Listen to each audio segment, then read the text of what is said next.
11. Söz. Bismillahirrahmanirrahim. وَالشَّمْسِ وَضُحَاهَا وَالْقَمَرِ إِذَا تَلَاهَا وَالنَّهَارِ إِذَا جَلَّاهَا وَاللَّيْلِ إِذَا يَغْشَاهَا وَالسَّمَاءِ وَمَا بَنَاهَا وَالْأَرْضِ وَمَا طَحَاهَا وَنَفْسٍ وَمَا سَوَّاهَا. Ey kardeş! Eğer hikmet-i âlemin tılsımını ve hilkat-i insanın muammasını ve hakikati salatın rumuzunu bir parça fehmetmek istersen, nefsimle beraber şu temsili hikayeciye bak. Bir zaman bir sultan varmış. Servetçe onun pek çok hazineleri vardı. Hem o hazinelerde her çeşit cevherler, elmas ve zümrüt bulunuyormuş. Hem gizli pek acayip defineleri varmış. Hem kemalatça sanayi-i garibede pek çok mahareti varmış. Hem hesapsız fünûn-ü acibeye marifeti, ihatası varmış. Hem nihayetsiz ulûm-u bedîeye ilim ve ittilaı varmış.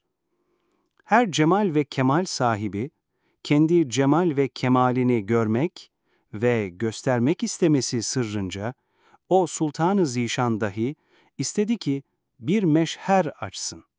İçinde sergiler dizsin.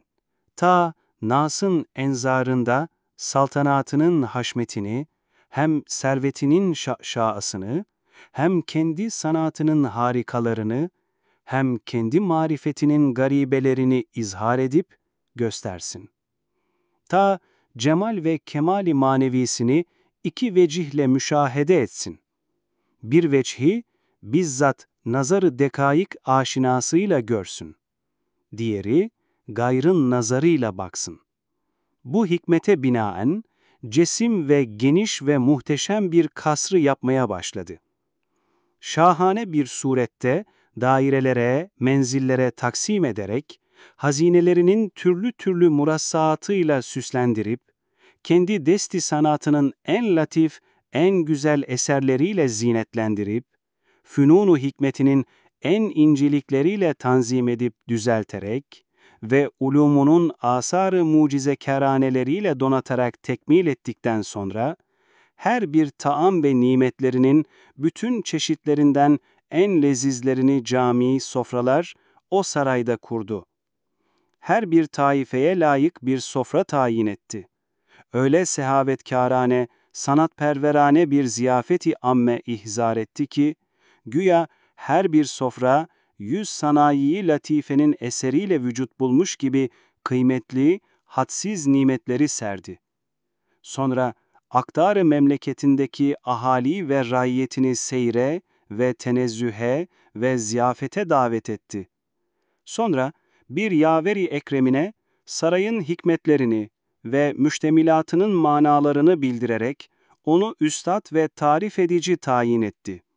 Ta sarayın saniini sarayın müştemilatıyla ahaliye tarif etsin ve sarayın nakışlarının rumuzlarını bildirip, içindeki sanatlarının işaretlerini öğretip, derunundaki manzum murassalar ve mevzun nükuş nedir ve ne vecihle saray sahibinin kemalatına ve hünerlerine delalet ettiklerini o saraya girenlere tarif etsin ve girmenin adabını ve seyrin merasimini bildirip, o görünmeyen sultana karşı marziyatı dairesinde teşrifat merasimini tarif etsin. İşte o muarrif üstadın her bir dairede birer avenesi bulunuyor. Kendisi en büyük dairede şakirtleri içinde durmuş, bütün seyircilere şöyle bir tebligatta bulunuyor. Diyor ki, ey ahali! Şu kasrın meliki olan seyyidimiz, bu şeylerin izharıyla ve bu sarayı yapmasıyla kendini size tanıttırmak istiyor. Siz dahi onu tanıyınız ve güzelce tanımaya çalışınız. Hem şu tezyinatla kendini size sevdirmek istiyor.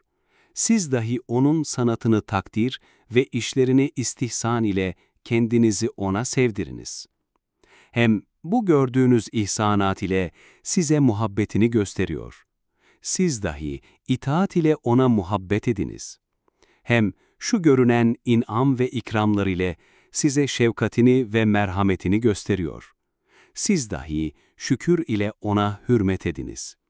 Hem şu kemalatının asarıyla manevi cemalini size göstermek istiyor. Siz dahi onu görmeye ve teveccühünü kazanmaya iştiyakınızı gösteriniz. Hem bütün şu gördüğünüz masnuat ve müzeyyenat üstünde birer mahsus sikke, birer hususi hatem, birer taklit edilmez turra koymakla, her şey kendisine has olduğunu ve kendi eseri desti olduğunu ve kendisi tek ve yekta, istiklal ve infirat sahibi olduğunu size göstermek istiyor. Siz dahi onu tek ve yekta ve misilsiz, nazirsiz bir hemta tanıyınız ve kabul ediniz. Daha bunun gibi ona ve o makama münasip sözleri seyircilere söyledi. Sonra giren ahali iki güruha ayrıldılar. Birinci güruhu, kendini tanımış ve aklı başında ve kalbi yerinde oldukları için o sarayın içindeki acayiplere baktıkları zaman dediler ki, bunda büyük bir iş var.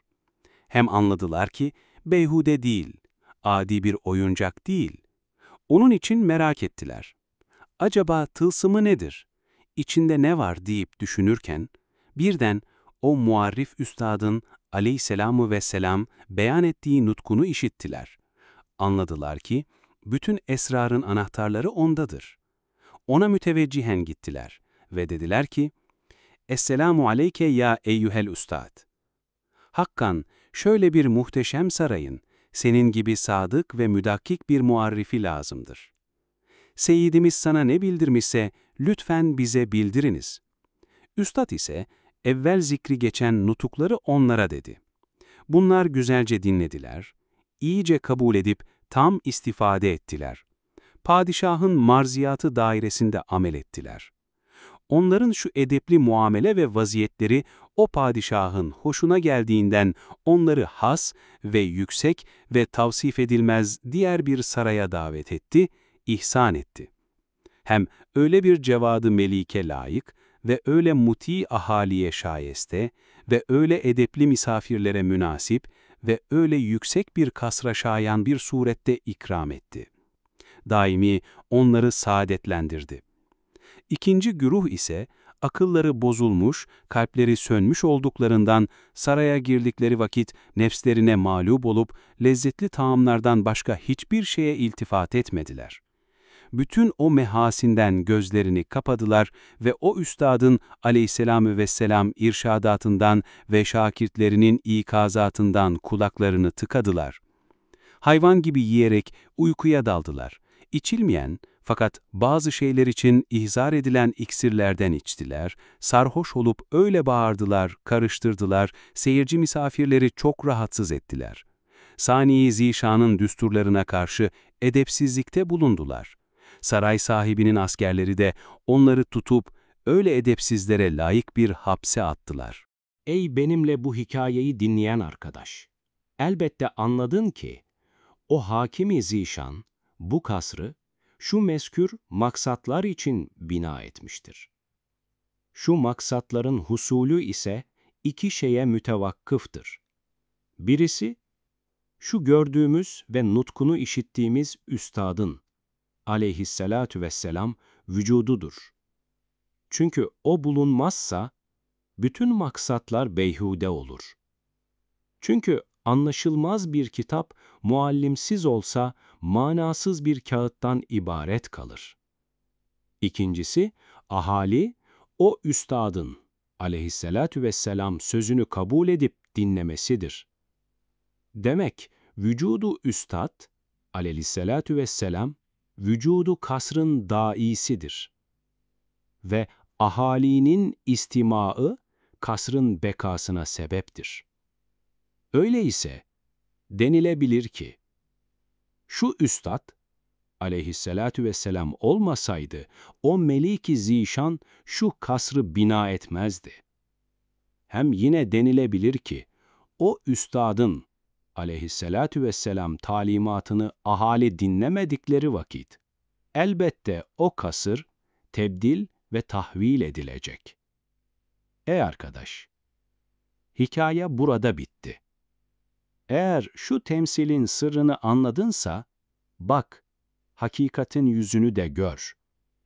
İşte o saray şu alemdir ki, tavanı tebessüm eden yıldızlarla tenvir edilmiş gökyüzüdür. Tabanı ise şarktan garba gunagun çiçeklerle süslendirilmiş yeryüzüdür. O melik ise ezel, ebed sultanı olan bir zat-ı mukaddestir ki, 7 kat semavat ve arz ve içlerinde olan her şey kendilerine mahsus lisanlarla o zatı takdis edip tesbih ediyorlar. Hem öyle bir meliki kadir ki, semavatı ve arzı 6 günde yaratarak arş-ı rububiyetinde durup, gece ve gündüzü siyah ve beyaz 2 hat gibi bir arkası sıra döndürüp, kainat sayfasında ayatını yazan ve güneş, ay, yıldızlar emrine musahhar, zi haşmet ve zi kudret sahibidir. O sarayın menzilleri ise, şu 18.000 alemdir ki, her birisi kendine layık bir tarz ile tezzin ve tanzim edilmiştir. İşte o sarayda gördüğün sanayi garibe ise, şu alemde görünen kudret-i ilahiyenin mucizeleridir. Ve o sarayda gördüğünüz taamlar ise, şu alemde, hele yaz mevsiminde, hele barla bahçelerinde, rahmet-i ilahiyenin semerat-ı harikalarına işarettir. Ve oradaki ocak ve matbah ise, burada kalbinde ateş olan arz ve sat-ı arzdır. Ve orada temsilde gördüğünüz gizli definelerin cevherleri ise, şu hakikatte Esma-i Kutsiye-i İlahiye'nin cilvelerine misaldir. Ve temsilde gördüğümüz nakışlar ve o nakışların remizleri ise, şu alemi süslendiren muntazam masnuat ve mevzun nukuşu kalem-i kudrettir ki, Kadir-i Zülcelal'in esmasına delalet ederler. Ve o üstad ise, Seyyidimiz Muhammed aleyhissalatu vesselam'dır. Avanesi ise Enbiya aleyhümüsselam'dır. Ve şakirtleri ise evliya ve asfiyadır. O saraydaki hakimin hizmetkarları ise şu alemde melaike aleyhümüsselama işarettir. Temsilde seyir ve ziyafete davet edilen misafirler ise, şu dünya misafirhanesinde cin ve ins ve insanın hizmetkarları olan hayvanlara işarettir. Ve o 2 fırka ise, burada birisi ehli imandır ki, Kitab-ı Kainat'ın ayatının müfessiri olan Kur'an-ı Hakîm'in şakirtleridir.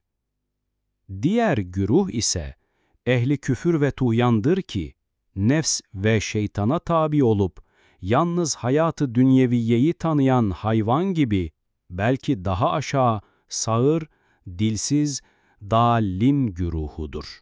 1. kafile olan Süeda ve Ebrar ise, Zülcenaheyn olan üstadı dinlediler.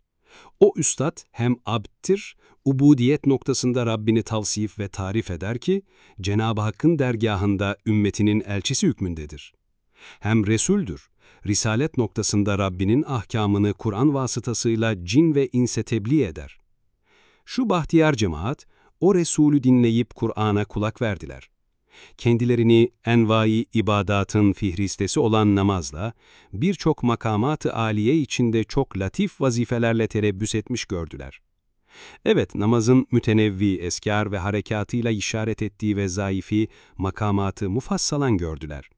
Şöyle ki, evvelen asara bakıp gaibane muamele suretinde saltanat-ı rububiyetin mehasinine temaşager makamında kendilerini gördüklerinden tekbir ve tesbih vazifesini eda edip Allahu Ekber dediler.